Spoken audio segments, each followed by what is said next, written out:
Dirimu di hatiku tak lekang oleh waktu, meski kau bukan milikku.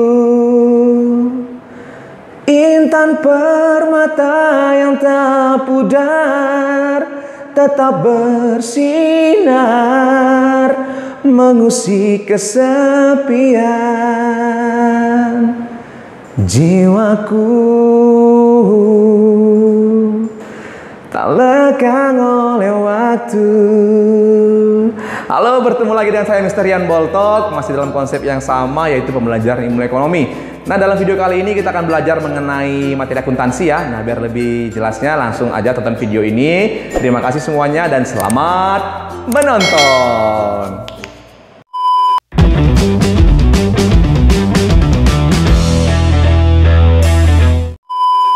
Oke, video kita kali ini mengenai akuntansi sebagai sistem informasi ya. Jadi ada beberapa subbab ya, atau poin-poin yang akan kita bahas di dalam materi kali ini.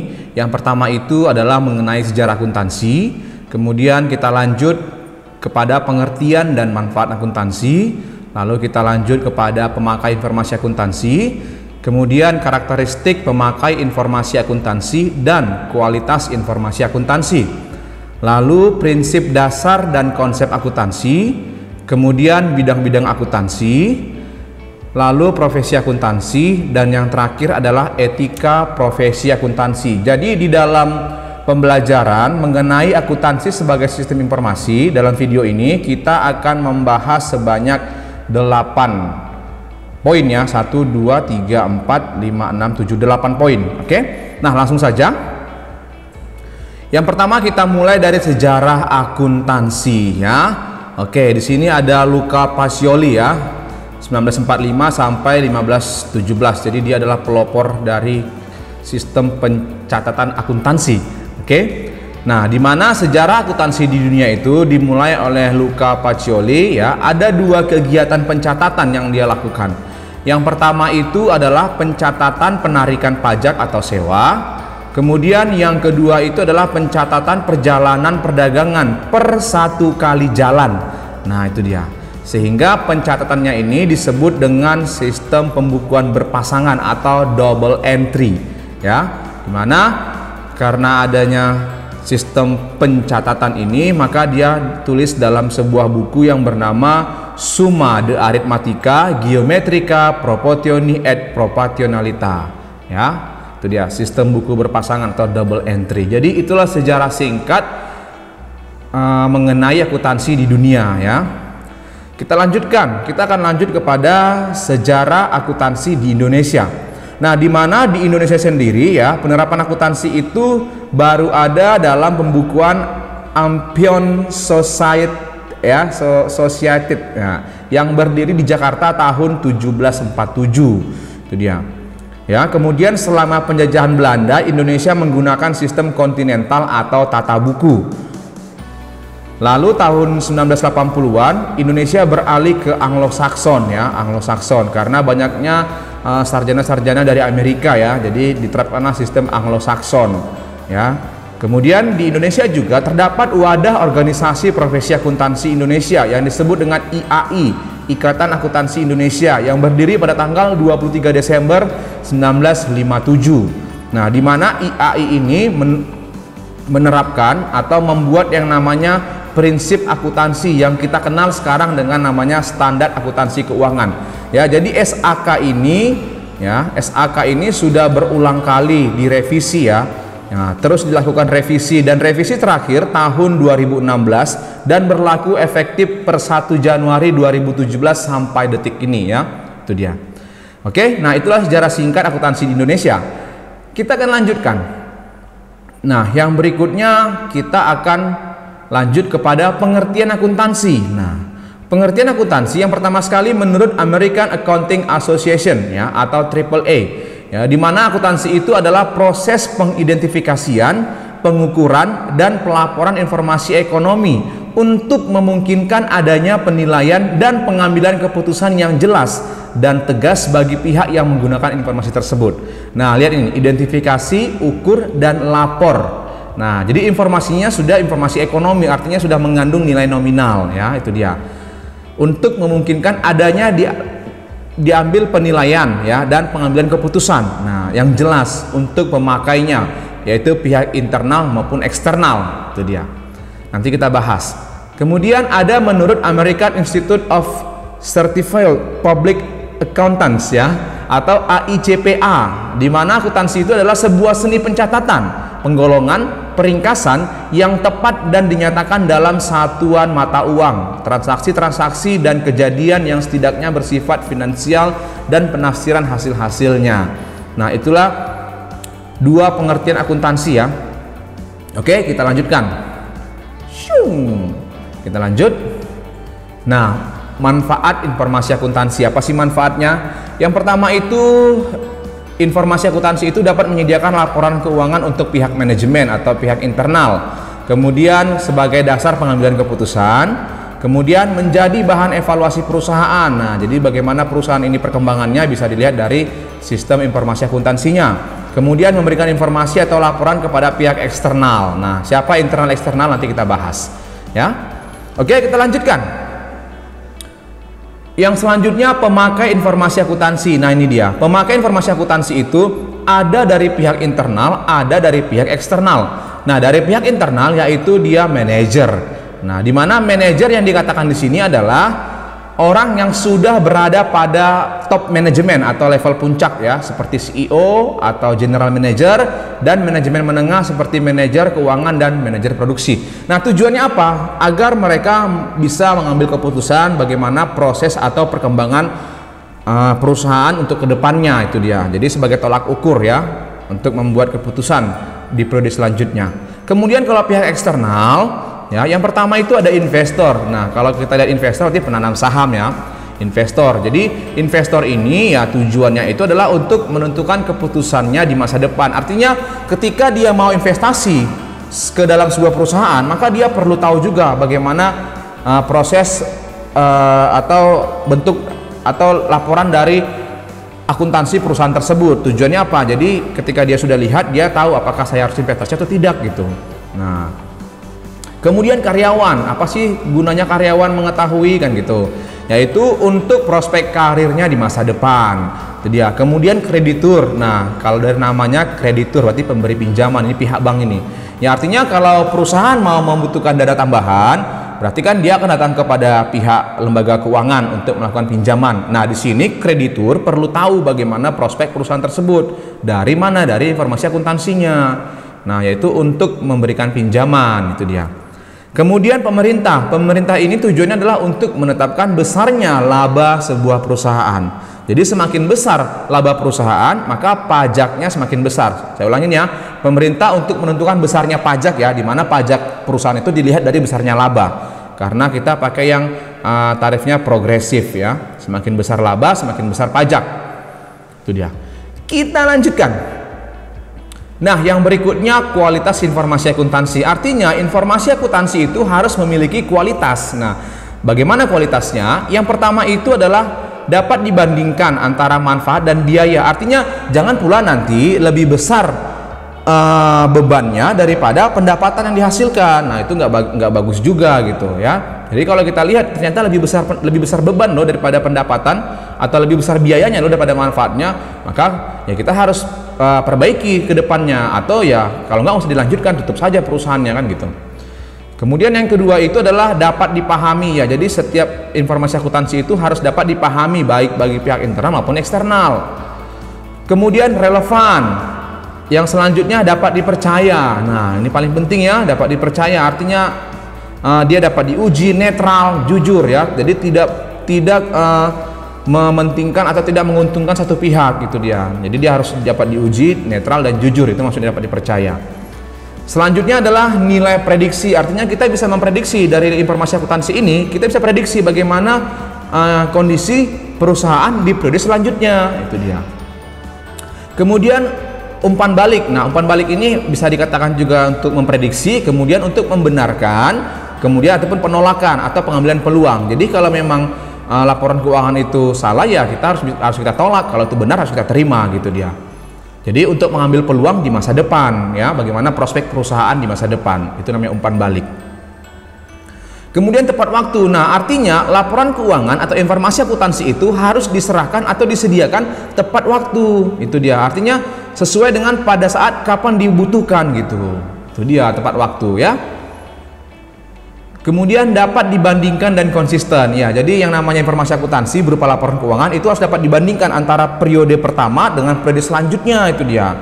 Ya. Jadi kita bisa membandingkan, kita bisa melihat bagaimana perbandingan, kemudian bagaimana kegiatan-kegiatan yang terjadi selama periode sebelumnya. Nah, sehingga kita dapat membuat keputusan untuk periode selanjutnya. Nah, itu dia. Jadi saling berkaitan semuanya, ya. Kemudian materiality, ya, artinya cukup berarti, itu dia. Jadi ada nilainya gitu, ya. Nah, jadi itulah kualitas informasi akuntansi. Oke. 1 2 3 4 5 6 7 8 ada 9. Oke. Nah, kita lanjut. Yang selanjutnya prinsip dasar dan konsep akuntansi. Kita mulai dari prinsip dasar akuntansi terlebih dahulu. Ya, ada nanti namanya prinsip biaya historis, ya. Ini lebih kita kenal dengan namanya biaya peluang, ya. Artinya biaya peluang itu adalah seluruh biaya yang kita korbankan untuk memperoleh suatu barang atau suatu harta atau suatu benda. Itu dia, misalkan kamu beli peralatan harganya 5 juta, biaya angkutnya 200.000, kemudian biaya administrasinya 100.000, maka kamu jumlahkanlah harga peralatan tambah biaya angkut tambah biaya administrasinya. Itulah namanya biaya peluang, ya, prinsip biaya historis. Kemudian prinsip pengakuan pendapatan. Nah, itu dia. Kan jadi kalau dalam kegiatan akuntansi itu, kalau kita misalkan menerima pendapatan, kan, jadi kita tidak hanya mencatat yang namanya jumlah kas saja, kita perlu juga membuat laporan dari jumlah pendapatan. Artinya kalau kita terima pendapatan 5 juta, maka kasnya bertambah 5 juta, pendapatannya juga harus kita catat bertambah 5 juta. Nah, itu dia. Oke. Kemudian prinsip mencocokkan atau matching principle, lalu prinsip konsistensi, ya. Kemudian prinsip pengungkapan secara lengkap, lalu prinsip entitas ekonomi, kemudian prinsip prodi akuntansi, lalu prinsip satuan moneter, ya, atau dapat dihitung dalam satuan uang, lalu prinsip kesinambungan atau going concern, artinya perusahaan ini ya harus berkelanjutan laporan keuangannya gitu, nggak boleh terputus kecuali dia sudah kolaps, ya, atau sudah tutup. Kemudian terakhir prinsip materialitas, ya, memiliki nilai nominal dan dapat dijual. Itu dia. Oke, itulah beberapa prinsip dasar akuntansi. Kita lanjut kepada konsepnya, ya. Nah, konsep dasar akuntansi yang pertama konsep entitas usaha.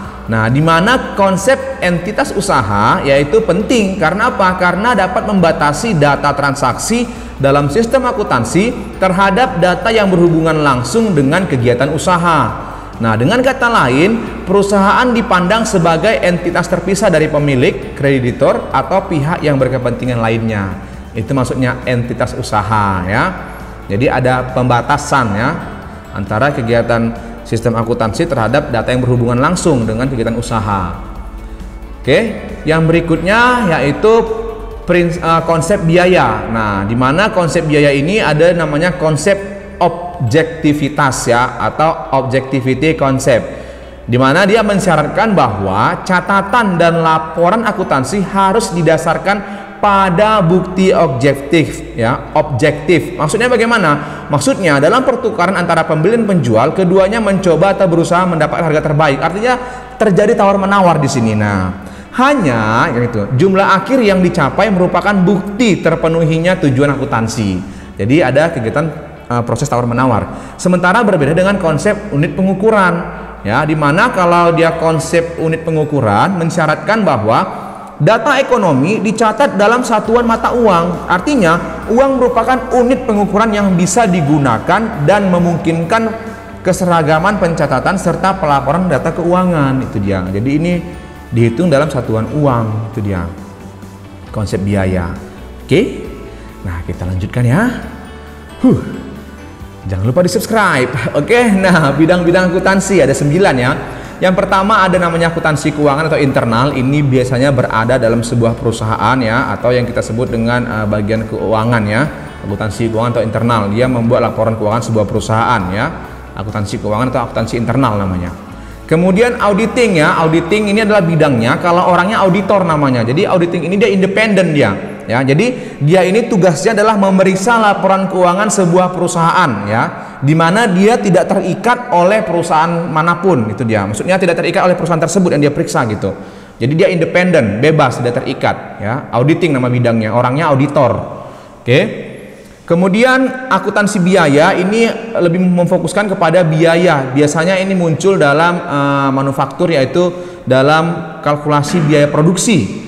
Nah, kemudian akuntansi manajemen, ya. Selanjutnya akuntansi anggaran, ini biasanya yang menyusun anggaran sebuah perusahaan selama satu periode. Nah, di mana anggaran ini kan bisa berubah ya sesuai dengan kondisi lapangan gitu. Yang pasti sudah dianggarkan terlebih dahulu di awal periode.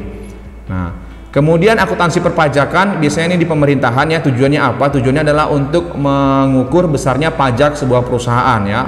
Itu dia akuntansi perpajakan.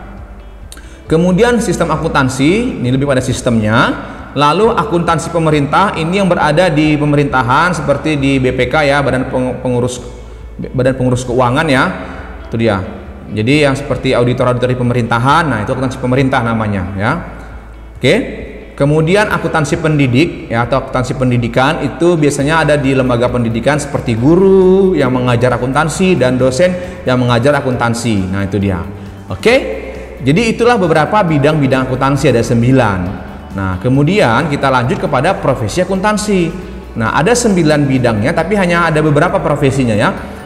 Tidak 9 profesinya tapi ada beberapa. Yang pertama adalah akuntansi perusahaan, yang tadi ya, itu adalah profesi akuntansi atau akuntan internal. Sorry ya, akuntan ya, akuntan perusahaan. Jadi akuntansi bidangnya, akuntan itu profesinya. Nah, apa pekerjaannya, apa profesinya? Akuntan ya.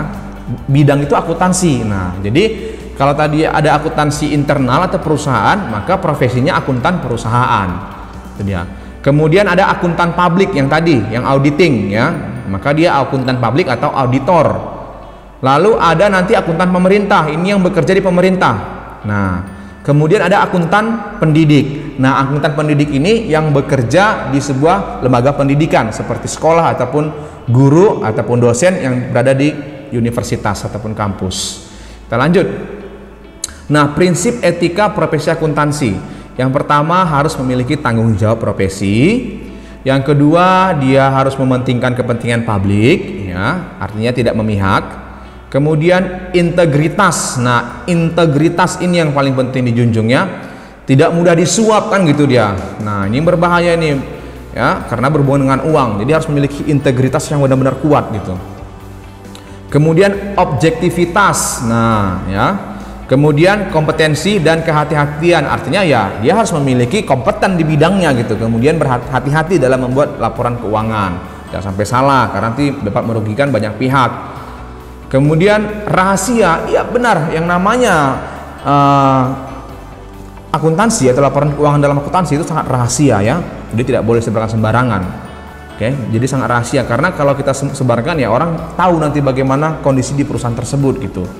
Bisa dikatakan sebenarnya laporan keuangan dalam akuntansi itu ya jantungnya perusahaan gitu ya, karena nggak sembarang orang bisa memiliki atau bisa melihatnya begitu.